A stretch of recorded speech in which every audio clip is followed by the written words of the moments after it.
In Tom Cotton's defense, he was just trying to repair America's strained relationship with Israel.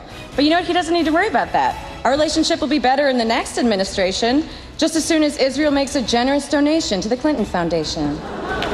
Hillary Clinton, a target last night at the White House Correspondents' Dinner. Let's talk about that in this new book, Clinton Cash, on our roundtable, joined by Donna Brazile, our Democratic strategist, former Speaker of the House, Newt Gingrich, and our team from Bloomberg Politics, Mark Halperin and John Hammond. Welcome to you all. Donna, I got to talk to you first. I know you're close to the Clinton team. They did not want to put anybody out to talk about this book today, even though we asked. And you just saw Peter Schweizer there. What do you make of his allegations generally, but also this specific allegation he makes that there are undisclosed donations to the Clinton Foundation from foreign charities? Well, first of all, George, I haven't read the full book. I'm sure it's still being rewritten somewhere because the newspapers and other publications are already disputing some of the facts that he claims in his book. Look, there are more drippings in this book than juice or sauce, and what the campaign needs to do, and they did it last week, is to just go ahead and respond to these allegations. They're scurrilous. We're going to see more of them as the campaign goes along, but respond to them and continue to reach out to voters and ignore all of this background noise. That's what they need to do. Mr. Speaker, I read that you thought these allegations are starting to reach some kind of critical mass around the foundation that could even force her out of the race? Sure, look, this isn't a political problem. This is a historic problem. The Constitution of the United States says you cannot take money from foreign governments without explicit permission of the Congress. They wrote that in there because they knew the danger of corrupting our system by foreign money is enormous. You had a sitting Secretary of State whose husband radically increased his speech fees. You have a whole series of dots on the wall now where people gave millions of dollars. Oh, by the way, they happen to get taken care of by the State Department. Now, you raised a good standard. And, of course, having been on the Watergate Committee, she knew exactly what to do. She eliminated 33,000 emails. Richard Nixon only erased 18 minutes. So you're going to have a prima facie case that any jury would look at. You think a jury would look at the case based on... I think a jury would look at the totality of this case and say it is clearly against the Constitution. It's clearly against U.S. law. I mean, DOD and HHS both have rules that say you can't take more than $315.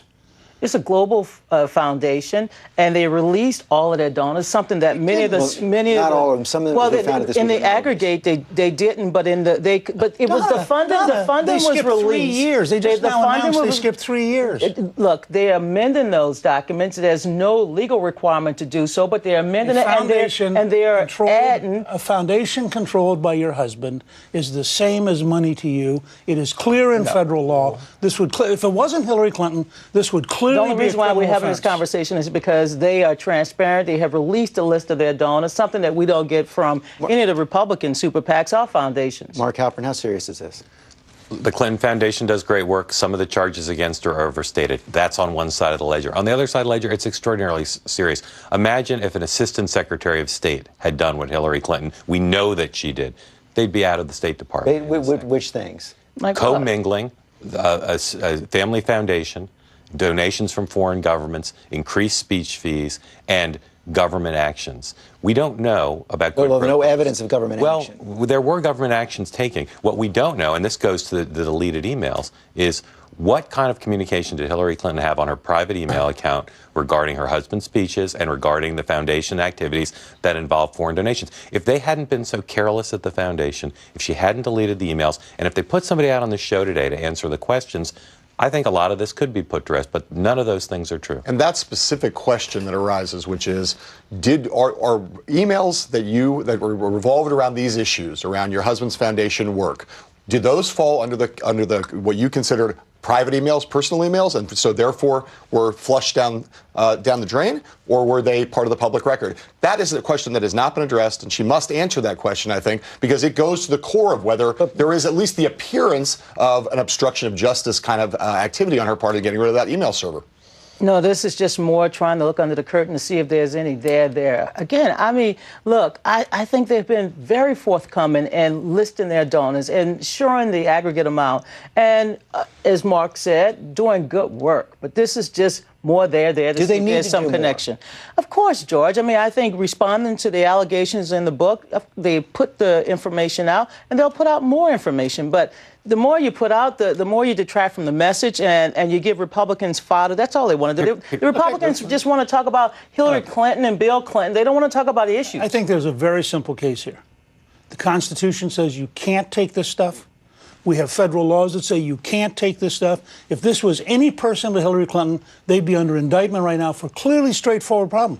They But if it took were that money clear from cut, it wouldn't have been allowed in the first place. Right. My point is, they took money from foreign governments while she was Secretary of State that is clearly illegal. This is not about politics. It's illegal. And it's dangerous to America to have foreign governments get in the habit of bribing people who happen to be the husband of the Secretary of State or the next president of the United States. Here's why you know this is serious, because any Democrat, almost any Democrat who's not on the Clintons' payroll will tell reporters and others privately that these are serious issues. Forget the politics. These are serious issues. The question for me right now is all these donors who gave and all the people who paid President Clinton to give speeches, what kind of communication did they have with people in the government? That may not be a quid pro quo, but everybody knows that a lot of those donations were for people who wanted access to the Clintons. Last word? Well, I think we all now, I think, also have examples now of where the administration, Barack Obama's administration, knew that this was a potential problem. That's why they set up the agreement that they had with the family, with Hillary Clinton and Bill Clinton, when she took the job as Secretary of State. There are now several that we know of at this moment, several documented instances where, whether or not it's illegal, where they broke their agreement with the administration. And when you think about the president having set a standard of being the most transparent and open administration in history, and what the Clintons have done here clearly is not the most transparent and open. And I think whether it's illegal or not, they violated the spirit of Barack Obama's presidency. Got to take a quick break. Up next, we'll